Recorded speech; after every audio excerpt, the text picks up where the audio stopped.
Hi there, I'm Natalie McLean, editor of Canada's largest wine review site at nataliemclean.com, and tonight we are going to explore the ultimate wine for spring. It's fresh, it's crisp, it's Gruner Veltliner. Yes, I know that's a mouthful, but you need to know this wine if you want to maximize your pleasure this spring. And we have one of the best people, one of the best producers to talk about Gruner Veltliner. He's joining me live from Austria. Welcome, Rudi Rabl. Hello, Hi. regards to Hello. Canada. Well, thank you, Rudi, for being here with us. I know it's midnight your time, and you have an early morning start every day, so we really appreciate you joining us. So let's kick it off actually with you, Rudi, before we dive into Gruner Veltliner and spring pairings and all kinds of things. Can you remember the moment when you first realized that you wanted to become a winemaker? Well, it's a long time ago. When I remember back, in real we make it since 1750. So the family is long in the wine business, and everyone got it with the mother milk, the business from generation to generation. But I remember when I was with my grandfather and helped him to bring the grapes from the trailer to the press. That was my really my first impression, and then he gave me a glass of the fresh pressed juice, and that was where I really remembered the first time. So it was that taste of that fresh pressed juice, and you thought, wow, Yes. that's something special, and I want to be involved in that. There is Absolutely. usually a moment, isn't it? And it's often when we taste something, whether it's wine or in your case as a child, the fresh juice. That's lovely. So today, what number generation did you mention of your family are you in terms of being a winemaker? The 12th. 12th. Wow. And Yeah. so when did the family start making wine or was in the wine industry? 1750. 1750. 1750, yeah. That is amazing. Wow, that must be quite a history. And do you have siblings who are also involved in the wine industry or the winery? Yes, a little bit. My wife is in the winery. My son starts in autumn with winemaker school, Ah, and my father is still also working in the winery, and so it's always a family business. that's terrific. Wow. Okay, so let's get into Gruner Veltliner because it's a wine that I think not everyone knows. I mean, if you're really passionate about wine and you like to explore, for us in North America, I should say. I'm sure in Europe it's much better known, and certainly in Austria. But for us in North America, it's one thing to just even pronounce the name of this wine, but it's another thing to be familiar with it. So Gruner Veltliner, I'm holding up your one of your many vineyard editions. Can you describe what this wine tastes like for those who are just watching tonight? I can describe how this bottle tastes, but it's not easy to describe the Gruner Veltliner in general, Okay. because the Gruner Veltliner is one varietal what is able to deliver from a simple wine and basic wine and an entry-level wine, what you drink fresh and fruity on the terrace, but it can move up to a really full-bodied, really concentrated, intense, but also elegant wine. Mm-hmm. You can also make an ice wine or an Trockenbeerenauslese, tea-based. So with the Gruner Veltliner, you have the whole range of all the possibilities what you can do with the Gruner Veltliner. Right, so in styles, in sweetness, in weight, and so on. Now, Yes. one of the things I've always heard, and folks, I should just comment that if you are just joining us here right now, please post a comment below. Tell us where you're logging in from, what's in your glass tonight. Have you tried Gruner Veltliner? I'd like to know. Yes, no, simple yes, no would be terrific, just to know who is familiar with this wine, who has tried it. And now, one descriptor I've heard, Rudi, but let me know what you think, is white pepper. Is that typical of Gruner Veltliner, and why would that be, if so? I can't say why it is, but it is. The peppery taste is you find very often in the Gruner. but you find also a lot of other spices in the nose. But you have also often very fruit driven yellow fruits, stone fruits, and more in the sort of characters at the Grüner. Okay. But that's where it grows, and which places, which type of soil it grows. That makes a huge difference in style wise. Sure, and it's such a versatile wine. I'm showing a few spring dishes on the screen right now that you can't see, but you know, what are some of your favorite food pairings with Gruner Veltliner? As Austrian, I have to say a Wiener Schnitzel. Oh yes. Because that's the favorite Austrian dish. But I prefer Grüner Veltliner also to a lot of Asian dishes. To food where you can play with the herbs, with the spices. That's always good with the Grüner Veltliner. And why does it work so? I guess because it has that natural spice character. And when you say spice, people try to understand what that means in a wine. Do you mean sort of the lighter spices that also come through in Gewürztraminer, like the lighter, I don't know, baking spices, or I don't know, nutmeg, white pepper? How can people understand what spice is in Gruner Veltliner? You said Gewürztraminer, and that's correct, the right direction, because Gruner Veltliner is an self-crossing between Gewürztraminer. Traminer is the mother, and they was seeking for a long time for the Pfarrer, and they found in a small village in Burgenland, that's on the east border to Hungary. They found in the village one plant in the village. So I forgot the name. I think it was Margariten. No, it was. And there they found the father, and so it's a little bit familiar to the Gewürztraminer. I actually didn't realize that. So it's a cross between Gewürztraminer and another vine.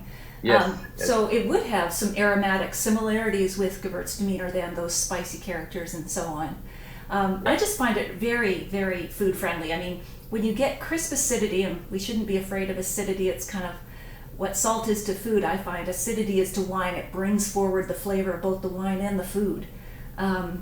But it's just ultimately so food friendly in terms of from seafood and shellfish to vegetarian. I can't think of many dishes that wouldn't go with a Gruner Veltliner other than perhaps maybe a big juicy steak, something like that. So Stephen Andrews is joining us from Waterloo, and he's trying it now.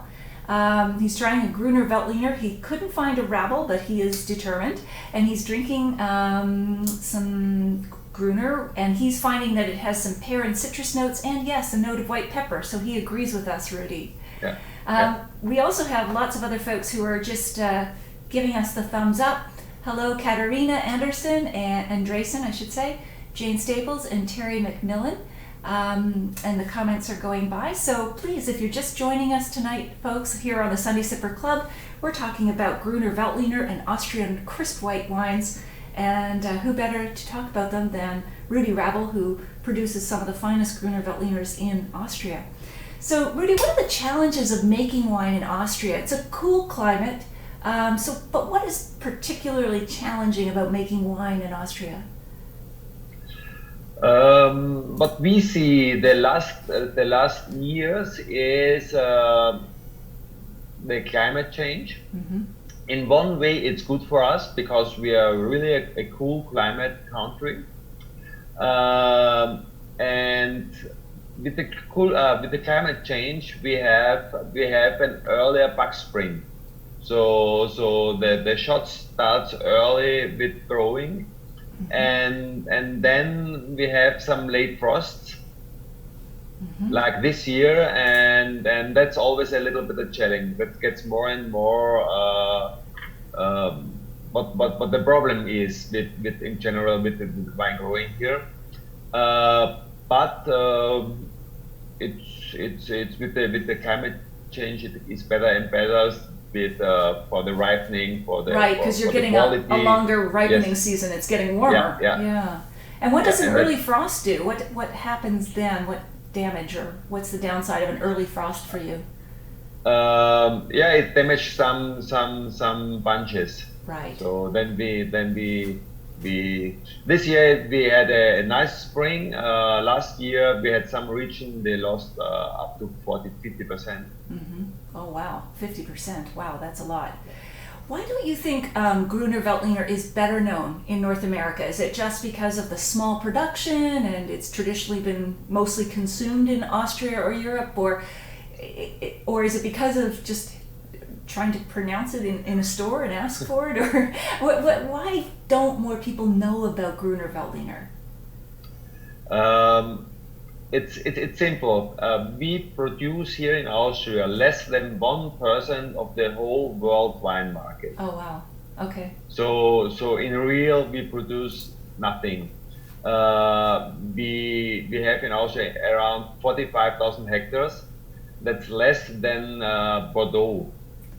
But on the other hand, we have with the Gruner Veltliner really in Europe a really well-known varietal, and also in US it's in the big cities is you find a lot of restaurants, a lot of wine shops where you find the Gruner Veltliner. Yes, it seems to be the darling of sommeliers. Sommeliers love this wine, Yeah, especially in fine restaurants. Because it's so food friendly. Yeah. And I tried since let me think since 2004 that I bring this wine also to Canada. Okay. Wow. So your efforts have been a long time. To explain what Gruner Veltliner is and to show it by tastings and yeah. And what's the mark of a fine Gruner Veltliner? How do we know we've hit on a good one? How would you say you need to look for this, this, and this, or something that marks a really good Gruner Veltliner? I think if you go to the monopoly shops in Canada, you can pick every Gruner Veltliner because only the good wines go in export. The basic wines are always in the country, and the bigger wineries or the wineries with more passion, they also go in export in different export markets. They sell and so I think there's not really a bad wine in one of the Canadian stores. Well, that's good to know. It's reassuring. Yeah, it is a small section, small but mighty and growing. I don't know if you know offhand how fast Austrian wine sales are growing in North America. It's okay if you don't. I just surprising you with that question, sorry. But it must be healthy growth that you're experiencing, given the efforts that I've been seeing with Austrian wines here in the country. Sorry, I haven't understood it. Yes, sorry. How fast, do you know how quickly Austrian wines are growing as a category, either in Canada or North America? No, it's not really quick growing, and in real we can't grow too much because the Austrian people are so traditional. They drink 80% Austrian wine. So the domestic market is really a strong market for us, a good market. And we drink in Austria around 30 liter. And 30 liter with 8 million people, that means 2.4 million hectoliters wine. And that's exact the average what we produce. Okay. So all what we import or all what we export, we have to import. And if we can grow each year with 1-2%, then it's on a good way. You're happy, okay. So you drink 80% of it. That's a lot, like a lot of wine regions. Even here in Canada, BC, it's one of the reasons we can't get a lot of BC wines here in Ontario. It's because they're drinking it all, or a lot of it. So, but that's fine, that's good. It's an artisanal, small boutique category that's growing slowly but surely. So Stephen is asking, it's very easy to drink. What appetizer, Rudi, would you suggest to best pair with Gruner Veltliner? He's looking for appetizer ideas. For appetizer,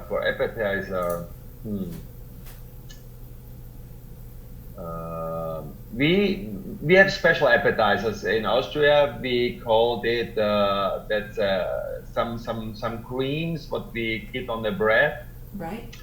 One is called Lip Tower, that's with cheese with some paprika. It's red colored, and appetizer. It's also with salad, because Yes. the acidity of the Grüner Veltliner works often very well with salad. Yeah, that would be a good pairing. Yeah, absolutely. I would think just in that family of fresh green, herbal, crisp white wines like Sauvignon Blanc, but Gruner Veltliner would certainly be up there for fresh field greens. Jane is joining us from Halifax, and she's got a crisp, fresh white. She's in Nova Scotia. And Stephen is back. He's really determined to figure out all kinds of pairings, Rudi. He's wondering, would it go with a nice white fish, simply prepared? Gruner Veltliner. Yeah, that would be great, wouldn't it?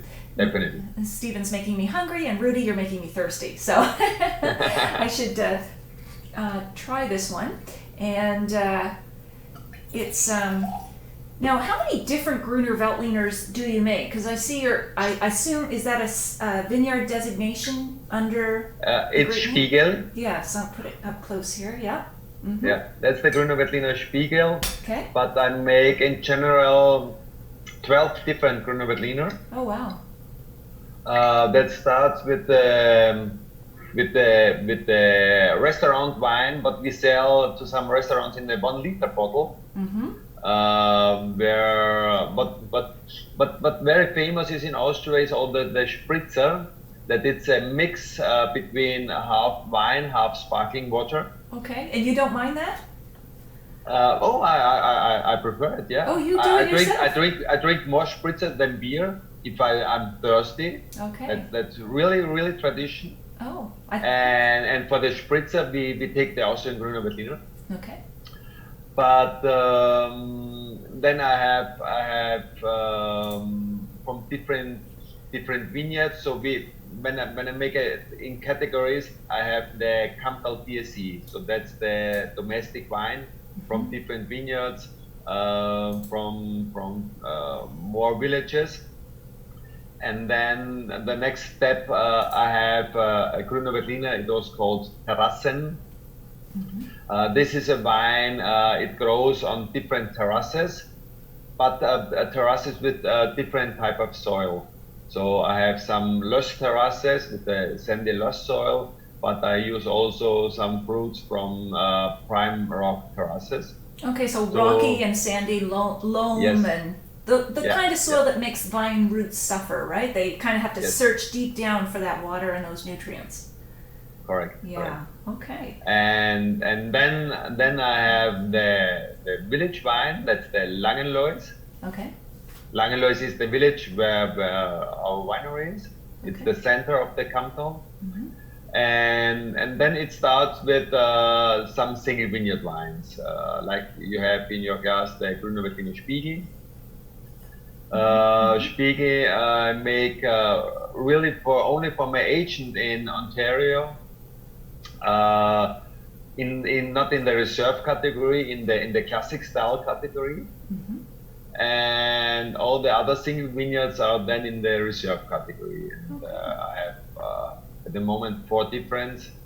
Käferberg is the most famous, Dachand, Schenkenpike, and Loiserberg. That's the name of the vineyards. Okay, wow, that's great. And now Austria is not really well known for red wines. So tell us about Saint Laurent. Is this another cross between 2 grapes we might be more familiar with, or is it a native? No, Saint Laurent. It's a varietal, but Saint Laurent is one partner of the most popular Austrian red wine, the Zweigelt. Okay. Oh, Zweigelt. Yes. Zweigelt. Yeah. Zweigelt. Sure. And Zweigelt is a crossing between Blaufränkisch and Saint Laurent. Okay, Blaufränkisch. These are names that many of us are not familiar with, but we need to get to know. How would you compare Saint Laurent? You've got one there with you, I think.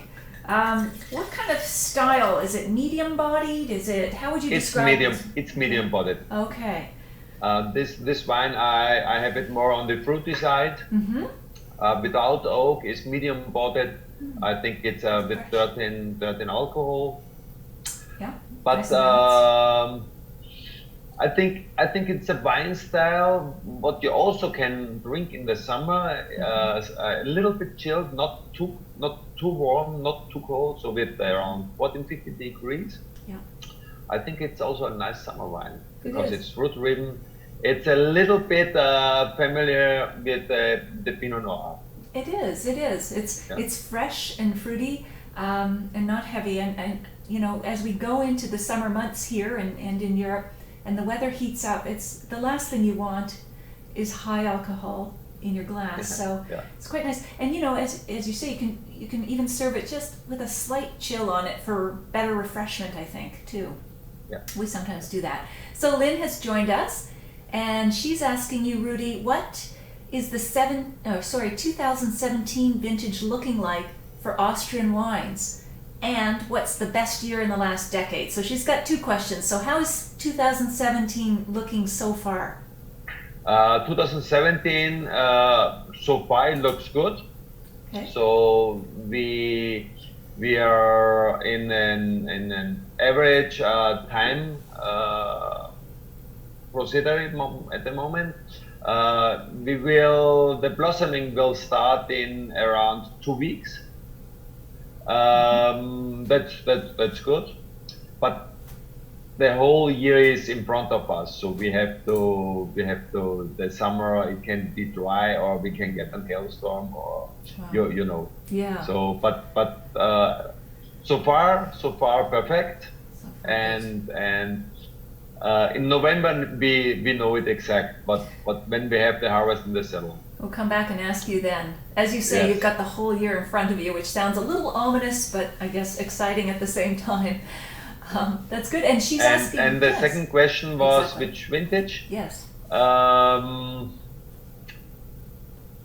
2013. Mm-hmm. What made it? Because this was structure, complexity, Okay. and really a good acidity, Mm-hmm. and also 2015. But maybe from the success, it's more 2015. Mm-hmm. But for the quality, I think quality and if you want to store a wine for a couple of years, I think it's 2013. Okay. If you want to keep a Grüner Veltliner for 15, 20, 25 years, I think it's 2013 perfect vintage. Wow, and we don't always think about aging white wines in general for a long time, but of course one of the preservatives of wine is good acidity, and this certainly, Grüner Veltliner has it in spades. So, but hearing you say 15, 20 years, this could last. What happens as Gruner ages? Does it become nuttier, or what comes out as it matures? 20 years on, what will this taste like? The fruit, the yellow fruit, what the Grüner Veltliner often has, goes more in the back. Okay. And the influence of the soil comes more in the front, more the blendstone, more the minerality, more the depth, more these characters goes in the front. It's funny. Always we also produce a lot of Riesling, and when I take from my vinotheque a bottle old or riper Riesling and the riper Grüner Veltliner from the same year. Mm-hmm. Then the people are always surprised that the Grüner Veltliner is always better, always fresher, always.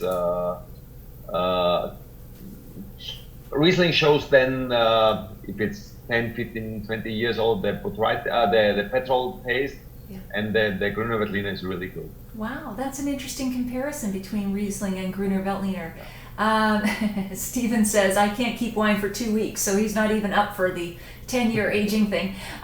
Floyd Curtis, welcome. This is an interesting question. Floyd, do you have kangaroos in Austria, Rudi? Sorry? Do you have kangaroos in Austria? No. No, okay. No. So no. Australia and But- Austria, very different, Floyd. but there in Australia are some plots of Grüner Veltliner. Oh, right. I know. Okay, so yes, the- but you didn't exchange the kangaroos, just the Gruner No. Veltliner. Rudi, it's, as I said at the beginning, the time has flown. We're already coming up to the half-hour mark. So, folks, if you have any more questions for Rudi, please post them right now. But also, even if you're, I'm going to continue here with you. But Rudi, a few questions to sort of wrap up our segment. What is kind of your most memorable winemaking experience? At the beginning of our conversation, you described that moment when you first tasted the juice as a child, and that was lovely. But in your years of winemaking, is there a particular moment that has stood out for you? There's definitely a particular moment. It was in the year 2006. Mm-hmm. I sent it Grüner Veltliner from the vineyard Kieferberg to the decanter, and it was my after the school. I came home, and we learned to use a lot of yeast to make wine, and with the different type of yeast you can make this and that and that. And my grandfather said, "What should we do with the yeast? We don't need the yeast. It always fermented from alone, and that's wasted money." and I tried different things, and 2004 I made the step back with the Grüner Veltliner Kieferberg without yeast. Without yeast? And without yeast, so wild fermentation. A wild, so you depended on, just so for folks who are not familiar with this, a wild yeast that just sort of settled on the fermenting, or on the juice to ferment it instead of adding your own yeast. Yes. Okay. And I sent this wine to London to the decanter world, wine award, and won in the first step the best Austrian Grüner Veltliner. Wow. And the second in the second step, it was then the best white wine in the world from an autochthone varietal. Expect Riesling and Chardonnay and Sauvignon. That's amazing. That's great. What a great experiment. And do you continue with wild yeast? Absolute. From this moment, I made more and more. Okay. And I think that's a good way. Yeah, it really shows the land, the terroir, I mean, to use a buzzword, but really shows, it expresses the soil and so on. So, Rudi, thank you so much for being here with us tonight. We really appreciate it, especially since it's midnight your time. So thank you. You're a real sport for joining us here. We're going to keep going with our conversation, and folks, if, as I said, you can still post comments and questions about Grüner Veltliner and Rudi's wines. I'm sure once he gets a good night's sleep, he can answer more questions tomorrow in the comments section, but we're going to let him go to bed now, and we'll continue this chat just on our own. But thank you, Rudi, and good luck with this year's harvest. Natalie, thank you to invite me for this chat. Okay. And I'm sure this year I have not the time, but next year I want to come back to Canada. Yes. And I hope I met a lot of people there for some tastings, and I'll let you know when I come. Please do. That would be wonderful. And we look forward to tasting more of your wines. Okay. Okay. Thank you. Take Bye-bye. care. Ciao. Bye-bye. Bye-bye. All right, folks. I'm going to stay on here, trying to stick to this new format of where we have the guest for about 20 to 30 minutes, and then we can continue on here. I'm hoping that you can still see and hear me. Elaine Bruce, I see your comment. Now I'm going to be looking more directly at the Facebook comments. So let me know if this is a format that you prefer. So we tighten up and we keep the interview a bit shorter than it has been. We always get such interesting guests. I don't want to cut them off, but there's always the possibility, of course, of bringing them back on the show in the future to get more of the conversation, more of the questions. And as I said, you can keep posting comments below. So Elaine Bruce says she loves all those flavors. Terrific, yes. And Steve and I agree, Austria is a lovely country.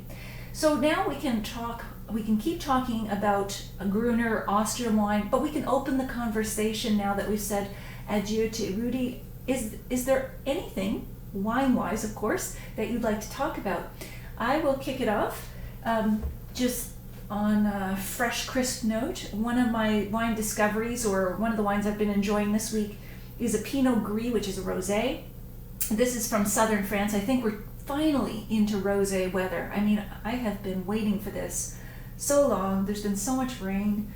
I think we all need a mood lift with the weather, and a transition to these more springy, summery wines. So I'm wondering what you've discovered lately, what has been in your glass, what you're really excited about, what you've tried.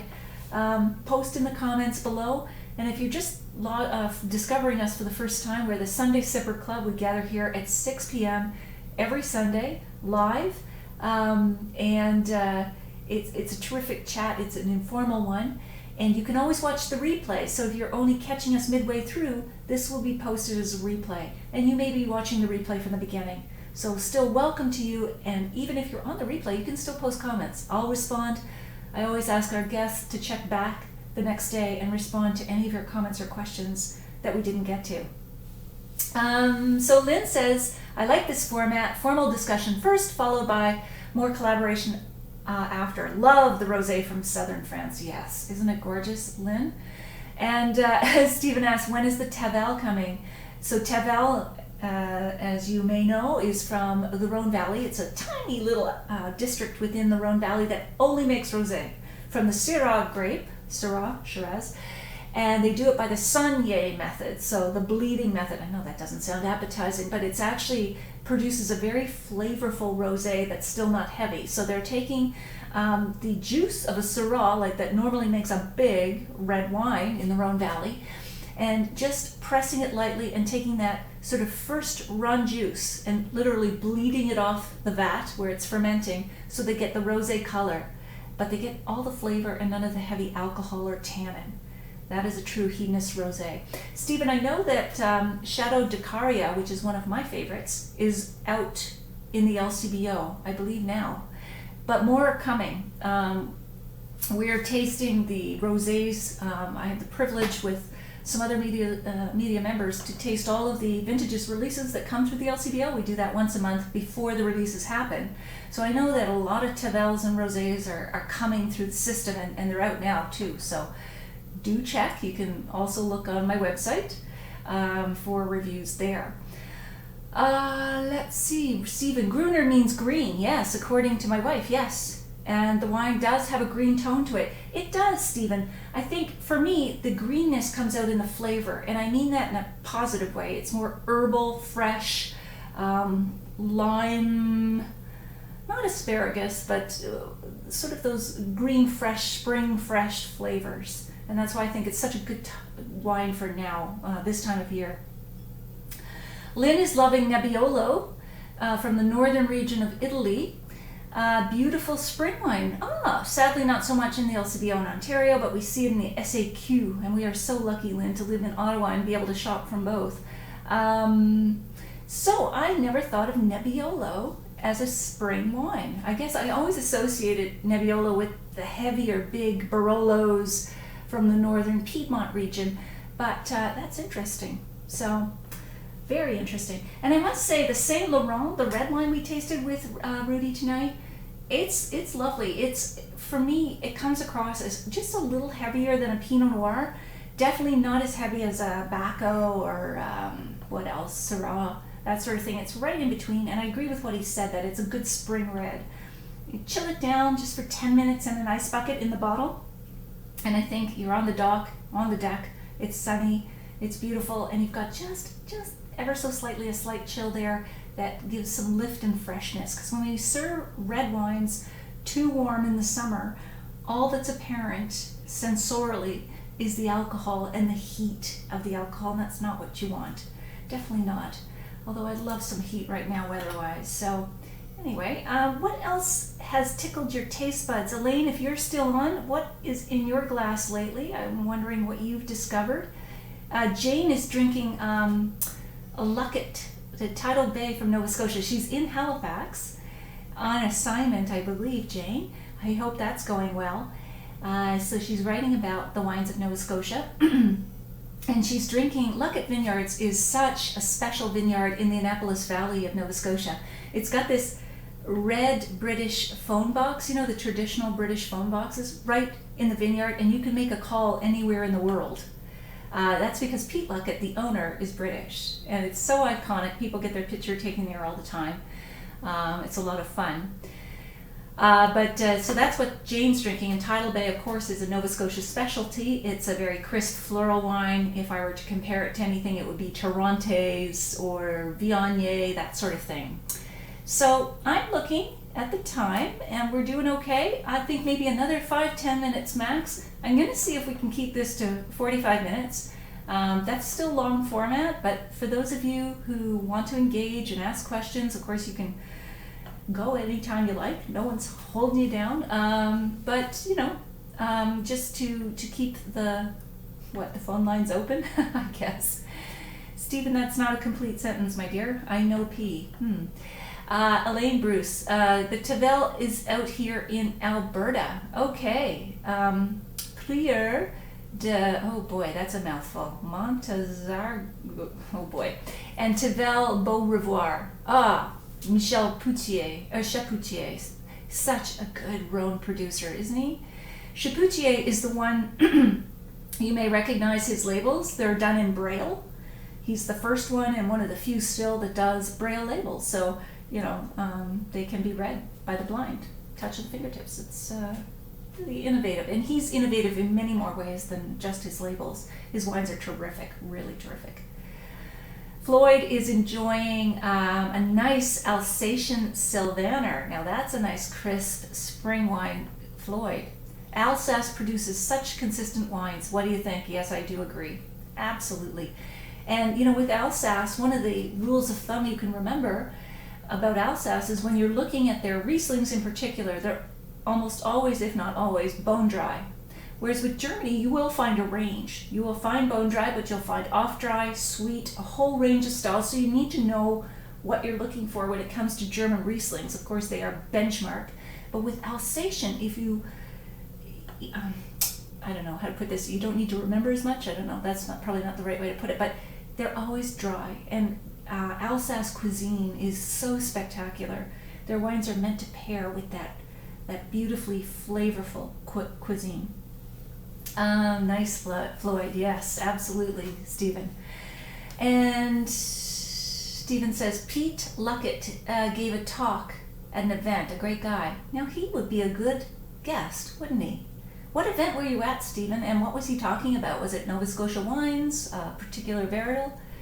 He is lively. He is too. I'm from Nova Scotia, so I remember him being on the 6 p.m. news, and Pete's Fruitique, which he still, I think, still owns. It's like a grocery store, like Farm Boy for us. Really fresh groceries.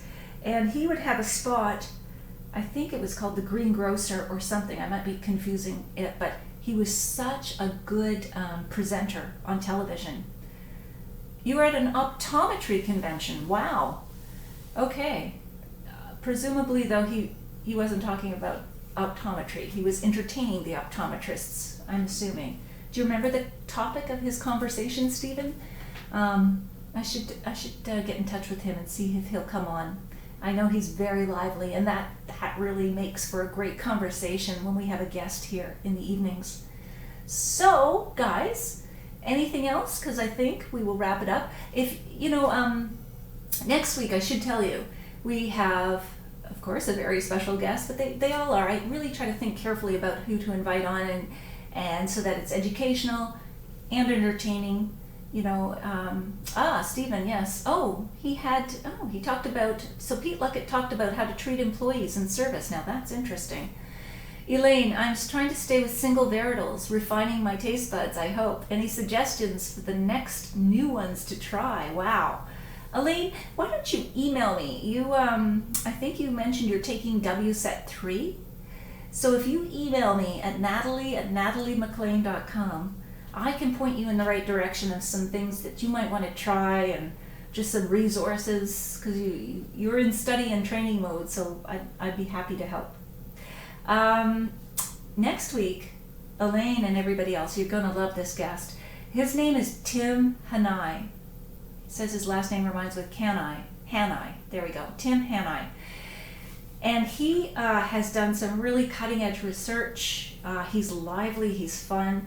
He has developed a system called Vinotypes of why we like certain wines. Why do we like that wine? That's what he's after. He's also done studies on super tasters. He actually, when I did the blue dye taste test on my tongue to discover I had a lot of taste buds, very super sensitive, he has some strong opinions on that topic, and that the term super taster, or that we're misusing it. So he's going to explain what that's all about. And then we're also going to get to why certain food and wine pairings work for some people and not for others. So it's going to be really interesting. He's a really great presenter. Stephen says, Tim Hanai, ask him about his wife's music group, the Toasted Heads. That's great. Toasted Heads, of course, refers to the barrel. You know, the staves are the side, but the two circular top and bottom, those are the heads. And when they toast them, they've kilned it or put it under a fire to give that toasty character that imparts, you know, that toasty flavor we have in oak. But of course, she's called her group the Toasted Heads. That's great. And Floyd says he's just come back from China. He'd be interested to hear my opinion of Chinese wines. Have yet to try a great one. They're trying, however. And Floyd, I have yet to try a Chinese wine. So they're not available here in Ontario, and no one sent me one yet, but I'd be curious. I'd be really curious. And if anyone else has tried some Chinese wines and has an opinion, post it here now, as we wrap up our live conversation, or afterwards during the live replay. And look at that, we're coming up at 45 minutes. So why don't we wrap it up this week for now, right here. Put your comments in terms of this format.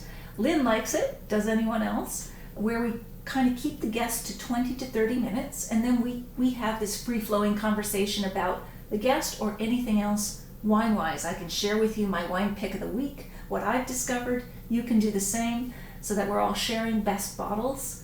But let me know if this works a little better. Is 45 minutes still too long? I don't know. Anyway, lots of questions. Feedback is always welcome. I always appreciate you guys taking time out of your Sunday to join me here. I love it. The format, we're refining it. We're getting the technology to work better, I hope. I hope the audio is better this week for both me and my guest. But let me know, because sometimes I'm playing with the audio on my computer, and is it too low, etc. So, excellent. Well, thank you guys. Thank you, Floyd. I'm glad it's fun. And love it. Stephen just has to type faster. Yes, you do. Anyway, so guys, enjoy the rest of your Sunday evening and your weekend. And I will see you right here next Sunday. That will be, wow, June 4th. Can you believe it? June 4th. And we'll be chatting with Tim Hanai. All right, take care, guys. And we'll talk with you again soon. Cheers.